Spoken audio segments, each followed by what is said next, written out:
है। प्रभु यीशु मसीह ने स्वयं कहा है कि मैं तुझसे सच सच कहता हूँ, यदि कोई नए सिरे से न जन्मे तो परमेश्वर का राज्य देख नहीं सकता। यूहन्ना 3:3 कि मैं तुझसे सच सच कहता हूँ, जब तक कोई मनुष्य जल और आत्मा से न जन्मे तो वह परमेश्वर के राज्य में प्रवेश नहीं कर सकता। यूहन्ना 3:5 मैं तुमसे सच कहता हूँ, यदि तुम न फिरो और बालकों के समान न बनो तो स्वर्ग के राज्य में प्रवेश करने नहीं पाओगे। मत्ती 18:3 परंतु यदि तुम मन न फिराओगे तो तुम सब भी इसी रीति से नाश होगे। लूका 13:3-5 उद्धार प्राप्त करने के लिए नए जन्म का अनुभव लेना आवश्यक है। नए जन्म के द्वारा आपका परमेश्वर के साथ सही संबंध स्थापित हो जाता है। बाइबल में लिखी किसी भी उत्तम आशीष या लाभ की प्राप्ति का दावा करने से पूर्व आपके लिए नए जन्म का अनुभव प्राप्त करना अत्यंत आवश्यक है।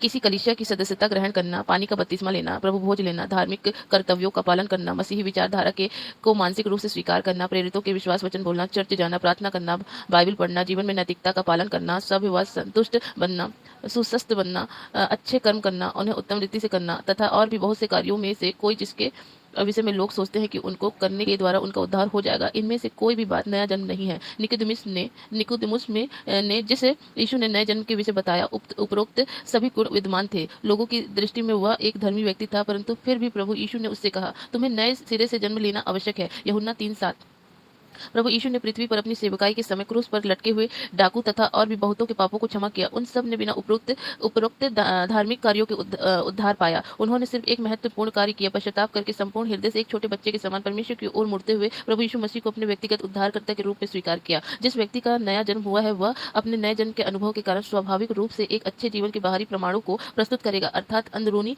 परिवर्तन को बाहरी रूप के द्वारा प्रकट करेगा। ऐसे करोड़ों लोग हैं जो यह मानते हैं कि अपने अच्छे कामों के द्वारा वे उद्धार पा सकेंगे। नए जन्म अनुभव के विषय में उन्हें गलत शिक्षा दी गई है। इस कारण उन्होंने नए जन्म के अनुभव को नहीं स्वीकारा, इसलिए वे सब मर जाएंगे और नाश हो जाएंगे। यह सर्वाधिक महत्वपूर्ण है कि हम अपने अनंत काल के जीवन के संबंध में व्यक्तिगत रूप से ध्यान दें और इस विषय में मनुष्यों में विद्यमान समझे जाने वाले लोगों पर भरोसा न करें। यदि अपने अनंत जीवन के विषय में ऐसे लोगों की शिक्षाओं को ग्रहण करके हम भ्रमित हो जाए और उसी अवस्था में हमारी मृत्यु हो जाए तो हमारे लिए बहुत देर हो चुकी होगी। हमें जो भी निर्णय लेना है वह आज और अभी लेनी है। ऐसी मनोवृत्ति न बना ले कि मुझे तो कोई भ्रमित कर ही नहीं सकता और मेरी मंडली सबसे सही शिक्षा देने वाली मंडली है और वह मुझे गलत शिक्षा दे ही नहीं सकती। हो सकता है कि आपकी मंडली नए जन्म की शिक्षाओं के विषय में अपने आप को बिल्कुल सही समझती हो, लेकिन उचित तो ये होगा कि आप अपने व्यक्तिगत बाइबल अध्ययन के द्वारा स्वयं ही यह सुनिश्चित करें कि परमेश्वर के साथ आपका संबंध बिल्कुल सही है और आपने नया जन्म पा लिया है तथा परमेश्वर के साथ सच्ची सहभागिता में जीवन व्यतीत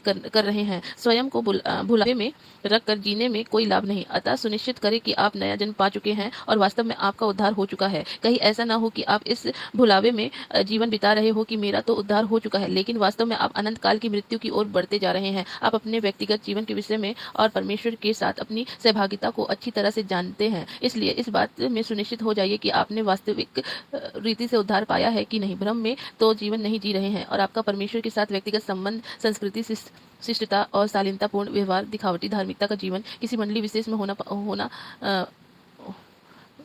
नए जन्म का स्थान नहीं ले सकते, क्योंकि समस्या बाहरी नहीं है, समस्या तो हमारे अंतरात्मा में है। प्रभु यीशु ने कहा, क्योंकि भीतर से अर्थात मनुष्य के मन से बुरी चिंता, व्यभिचार, चोरी, हत्या, पर स्त्री गमन, लोभ, दुष्टता, छल, लूचपन, कुदृष्टि, निंदा, अभिमान और मूर्खता निकलती है। ये सब बुरी बातें भीतर से ही निकलती है और मनुष्य को अशुद्ध करती है। मरकुस 7:21-23 समस्या तो हृदय, अंतरात्मा या आत्मा में है। सिर्फ ऊपरी तौर से या दिखावटी रूप में जीवन को बदल देने से आपका उद्धार नहीं हो जाएगा। यदि कोई सेब अंदर से सड़ा हुआ है और उसे ठीक और सुंदर दिखाने के लिए ऊपर से उसको रंग से और या मोम से सजा दे तो उसकी वास्तविकता बदल जाएगी। देखने में तो वह बहुत सुंदर दिखेगा, परंतु वास्तव में सड़ा हुआ ही होगा। यदि गलती से हम उसे खाने का प्रयत्न करें तो उसी वक्त हमें उसकी वास्तविकता का ज्ञान हो जाएगा कि वह तो सड़ा हुआ है। आपके पाप के कारण प्रत्येक मनुष्य का हृदय ऐसे ही सड़े हुए सेब के समान है। जब मसीह हमारी अंतरात्मा में आ जाता है तो इस सड़ाहट को दूर कर देता है। मसीह का अपना दिल दिए बगैर बाहरी या ऊपरी रूप से जीवन को ठीक करना दिखावटी या ढोंगीपन है। ऐसे ऊपरी पाखंडी दिखावे के लिए ही प्रभु यीशु ने कहा, हे कपटी शास्त्रियों और फरीसियों, तुम पर हाय, तुम चुना फिरी हुई कब्रों के समान हो, जो ऊपर से तो सुंदर दिखाई देती है परंतु भीतर मुर्दों की हड्डियों और सब प्रकार की मलिनता से भरी है।